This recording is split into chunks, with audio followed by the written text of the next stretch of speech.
અખિલ ભારતીય કોળી સમાજનું સંમેલન મળ્યું. કોર્ટ બહાર સંગઠનના વિવાદમાં સમાધાનના કુંવરજી બાવળિયાના સંકેત અને આગામી 6 મહિનામાં અખિલ ભારતીય કોળી સમાજ ચૂંટણી યોજશે. કુંવરજી બાવળિયા નહીં લડે. કોળી સમાજના રાષ્ટ્રીય અધ્યક્ષની ચૂંટણી અને આવનારી સંગઠનની ચૂંટણીમાં માત્ર વ્યવસ્થામાં તેઓ જોડાશે. આજની બેઠકમાં સંગઠનમાં યુવાનો મહિલાઓને જોડવાની ચર્ચા થઈ છે. તો બે દિગ્ગજ નેતાઓએ કોળી સમાજના બે જુદા જુદા અધિવેશન બોલાવ્યા હતા.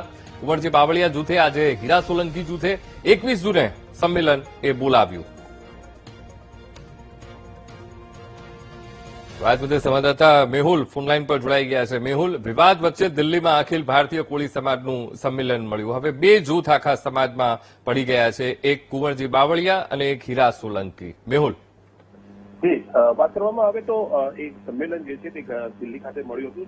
નવી દિલ્હી ખાતે મળેલા સંગઠનની અખિલ ભારતીય કોળી સમાજનું જે સંમેલન હતું તે આજે બપોરે મળ્યું અને તેની અંદર અમુક નિર્ણયો જે છે તે કરવામાં આવ્યા છે. પરંતુ મુખ્ય જે વિવાદ હતો કે બે અલગ અલગ જૂથ છે, અલગ અલગ જે સંગઠન બનાવવામાં આવ્યા છે તેમાં ક્યાંક ને ક્યાંક એવા સંકેત આપ્યા છે કે કોર્ટ બહાર પણ સમાધાન જે છે તે થઈ શકે છે અને તેના માટે પણ તૈયારી બતાવવામાં આવી છે. સાથે જો વાત કરવામાં આવે તો જે ચૂંટણી આગામી ચૂંટણી અખિલ ભારતીય કોળી સમાજની છે તેના સંદર્ભે પણ તૈયારીઓ શરૂ કરવામાં આવી છે અને તેની અંદર સ્પષ્ટ કહેવામાં આવ્યું છે કે કુંવરજી બાવળિયા જે છે તે હવે ચૂંટણી લડવાના નથી રાષ્ટ્રીય અધ્યક્ષની અને આ પહેલા જે ચૂંટણી માટેની 6 મહિનાની તૈયારીઓ છે તેનો પ્રારંભ કરવામાં આવ્યો છે.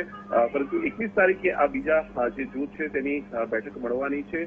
તેની અંદર શું નિર્ણય થાય છે તે જોવાનું રહેશે. સૌની નજર તેના પર રહેશે કારણ કે સૌથી મોટું સંગઠન જે છે તે અખિલ ભારતીય કોળી સમાજનું રહ્યું છે અને તેની અંદર બે જે જૂથ થયા છે તેના કારણે ક્યાંક ને ક્યાંક વિવાદ સર્જાયો હતો. પરંતુ હવે આ સંકેતો વચ્ચે શું આગળ થાય છે તે જોવાનું રહેશે.